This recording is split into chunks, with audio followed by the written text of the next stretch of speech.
You get to a church, you are lay hands on them, and says, come forward, I need to anoint you for listen. You can preach, you can prophesy. Laying on of hands is a different thing. Because laying on of hands is a transference of spirits.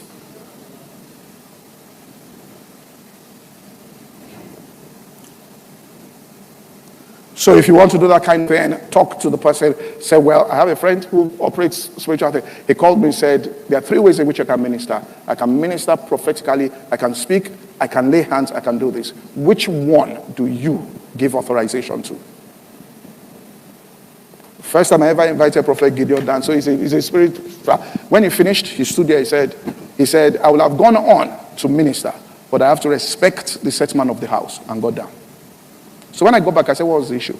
He said, I can't go into those kind of things without having a discussion with you.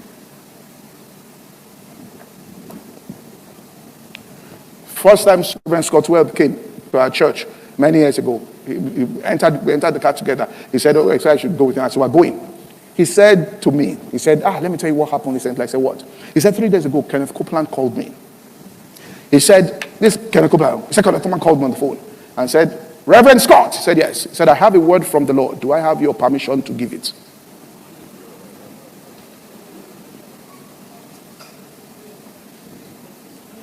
Are you following what I'm saying here? This, you have to understand divine protocol. Look, Kenneth Copeland went to preach in a place. This sometimes what causes problem with itinerary where pastors just shut them out. Say, well, I don't care what, you can be dripping with the anointing. That's their problem. They are not coming here again.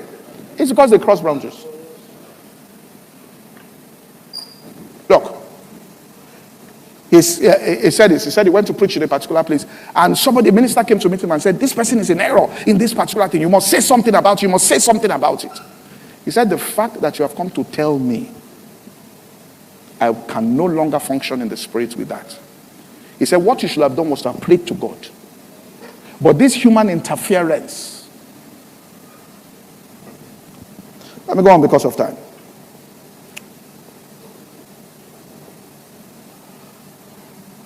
Number 5, don't preach what you know will not be in agreement with the spirit of the house. Do you understand what I'm saying here? It's not by force you must take an invitation. Except money is your problem. You want honorarium. That's why you are going. It's not by force. You can say no. Paul planted, Apollos watered. You are an Apollos that is coming to water what the pastor has planted, not to scatter what he has planted. So even if you feel that they have different orientations from you, there are subjects you can stay with that you can preach on the love of God. You can preach on forgiveness. Forgive your brother. You can't be wrong. You can preach on thanksgiving. Why we need to thank God. Do you understand what I'm saying? You can preach fundamentals on the subject of prayer. All right? Where we know that we all pray. But don't go there and you are crossing the line. And you are pushing it. Because God is not an author of confusion. Understand that scripture. You may be right, but if it's going to cause confusion, you are wrong. That's why I said the spirit of a prophet. In other words, God says, even if I speak to you, what I said is subject to you. If to repeat it will bring confusion, keep quiet.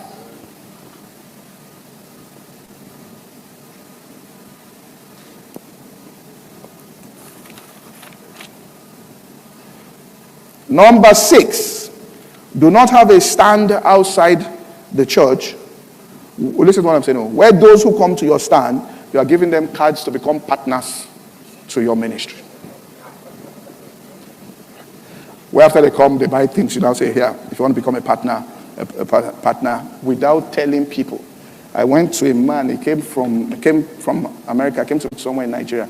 I saw partners. I knew this man won't come back. I told somebody, this is the last time this man is coming here.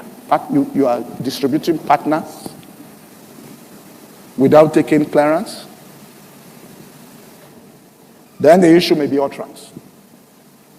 No fresh stuff, not necessarily new. I've explained this, but fresh stuff. Now, and this utterance is what brings about the mystery speak in ministry. You see, there's what we call times and seasons and prevailing conditions. In other words, somebody's ministry looks like the times, and it's so, the times and the seasons favor that person. And there are prevailing conditions under which that person seems to ride. Let me give an example. Let me just say times and seasons. There is I don't want to call the person's name, but if I call the person, is a Nigerian, plays for a premiership club. All right, and the parents of the boy went to the same school as a minister in church, and he was telling me this. So there were two parents there in England, and they have their sons, and they tried to get into the club. Now, let's say parent A's son is playing for this premiership club. Parent B's son couldn't get into the team, and probably is in second division or somewhere now. But parent B's son was a much better player than parent A, who is playing for this major club. But I know some of you might find it personal. But parent A's son plays with the left foot. And at that time, the club did not have anybody playing with the what? Left foot. So they took him in. But this other guy plays better, but plays with the right foot. But there are many that play with the right foot. So he couldn't get in. That's what they call time and chance. Now in ministry, it happens like that. That it just looks like, it's not that person is better. You may actually, without being judgmental, look at it and say, hey, man for man. Are you following what I'm saying here? Now, I'm trying to get into the areas that white people will look at things and say, what's going on? Man for man, I'll take this guy out now. But it looks like time and chance. Look, let me give an example. And time and chance can be repeated. I mean, let me put it up. So you see, I'm not an Arsenal fan, I'm putting up Arsenal because we need peace with Arsenal. But if you don't win today, the cup is as today. All right, but I'm with you. Now, clap now. Put up the next one. This was Arsenal Real Madrid 3-0 and all of that. You won. Now, but this is your short-term goal. Are you following what I'm saying here? Winning this is short-term goal. I hope you know if you don't get to the long-term goal, which is carrying the Champions League, you may be even more hot than people that were dropped. You understand what I'm saying? Now, is it possible for you to win, have the long-term win without having short-term win? If it is 0-3, you say, we have long-term dream. It can never happen. If you're not doing the short term, okay, long term cannot happen. Are you following what I'm saying? So I don't want people to think that maybe there's something wrong with me, but to understand the principle of time and seasons. Now, I'm going somewhere with this. Is what is therefore called opportune time. However, there's something that causes that opportune time to appear, which means it's not that people have not been in positions to have an opportune time. But sometimes they don't understand utterance. And I will explain. So the reason for lack of impact is that many leaders, in the midst of wide receptivity for the gospel, they don't sufficiently recognize the intricacies, which is what I want to say here, of propagating the gospel. So they walk at it along one simplistic line, which means they just one way they see it and they're going at it. They don't understand the intricacies. When I talk about the intricacies here, that's what Paul was talking about in utterance. He said, to the Jews, I became a Jew. That's if you gave me the audience of the Jews, I will preach in a certain way. It's the same message, but the way I will communicate it. He says, to those who are without the law, I will preach that gospel without the law. To those who are under the law, I will preach it. That's utterance. Which means you can't just say the same thing to everybody the same way.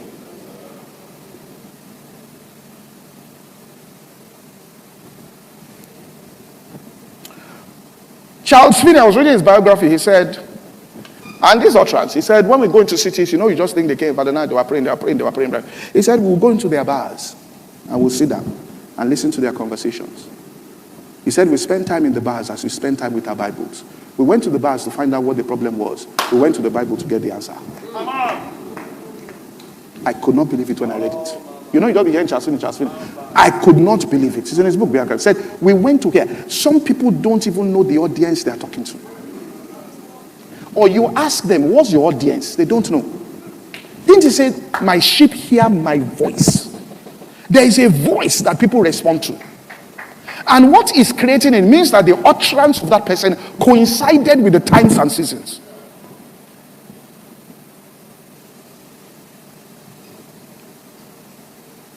And please, let me just tell you this. All revivals are driven by young people. You can't see revival, that something's happening, and it's not young people doing it. You understand what I'm saying here? Because young people are the most mobile. Old people are too secure in systems to change. So God has to go to young people who are not yet tight, so the Spirit can flow. It's not like he doesn't want to flow with older people, but older people, get out of my father's house, which at this time, before they consider wife, there are too many legitimate excuses they will give God. I am married. Do you get what I'm saying here? Look, a young person, in meetings at this time, will be there, sir. And person will tell you that, listen, my wife is having, and they believe you should accept, and you have to accept it. But people don't understand that that's what keeps people from move. Because Jesus said when they went to invite, they were giving legitimate excuses. In the realm of the spirits, a legitimate excuse is not correct. Look, the day, listen, I respected my mother to the core of my being. That's to the core of my being. Core.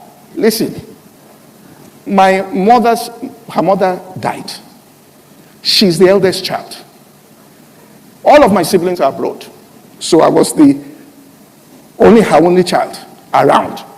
They set the funeral service on a certain date. I had told her that I had been invited to come and preach in England. That was my first international invitation ever. I had told her about it. The days coincided with her mother's burial. She looked at it. I said, she said, don't consider canceling your meeting. She said, let the dead bury their dead. The future is your own. I will take care of it. I turned to her, I said, listen, what if they ask you? She said, I'm the firstborn. I will cover for you.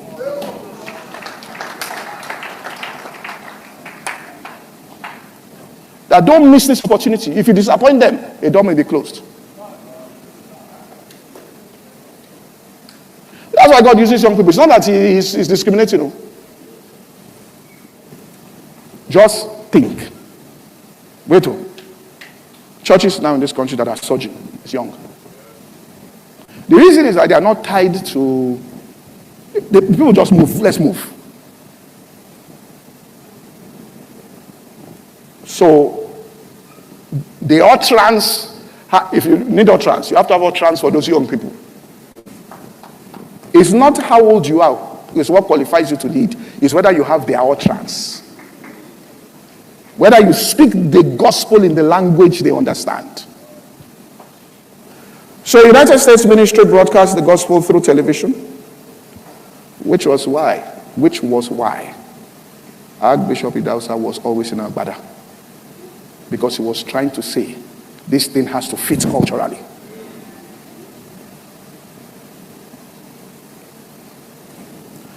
So United States-based ministry broadcast the gospel through television to a potential audience, let's say, of about 150 million people.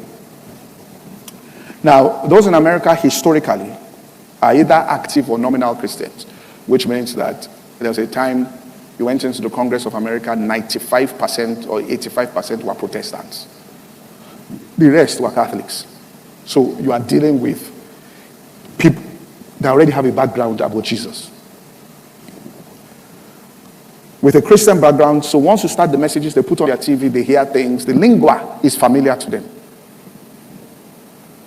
So many unconverted or backsliding, they said, who understood the basic lingua, believed as they watched television, repented. And because there were churches everywhere, we take it for granted. You've been driving home, you see a church. So when you get converted through television, you just drive to that church. You get what I'm saying here? And they get integrated. Now, they took the same method to a place where the background were Buddhist and Hindu people. You come with the same lingua. Those ones don't have a background. They don't understand what you are saying. What you are saying is correct and accurate, but the knowledge doesn't have utterance. Do you get what we're saying here?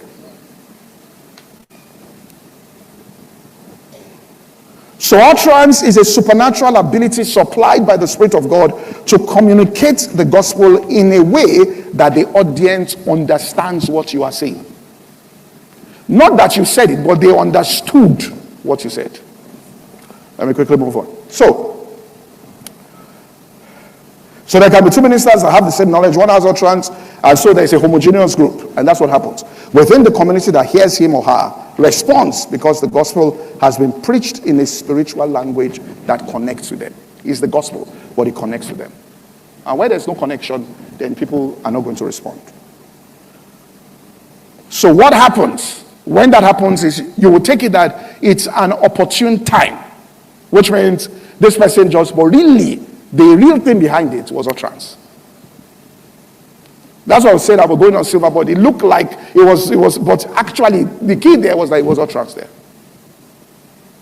I had a friend, I went to, I used to go and save somebody. Well, the person was in church, and his wife's elder brother they had friends. And when I got there, one of them used to be my senior in the school I went to in Ibadan. He said, thank God, now I understand the gospel. When I hear you on television, I understand it now. I understand it. He said, I understand the gospel. It's not that you're a better teacher, but you are the sent teacher to that group. So the question I want to ask is, which group are you sent to? Because you can't be sent to everybody. Are you following what I'm saying here? God can expand your sending, we'll get there. But first of all, this is how it happens.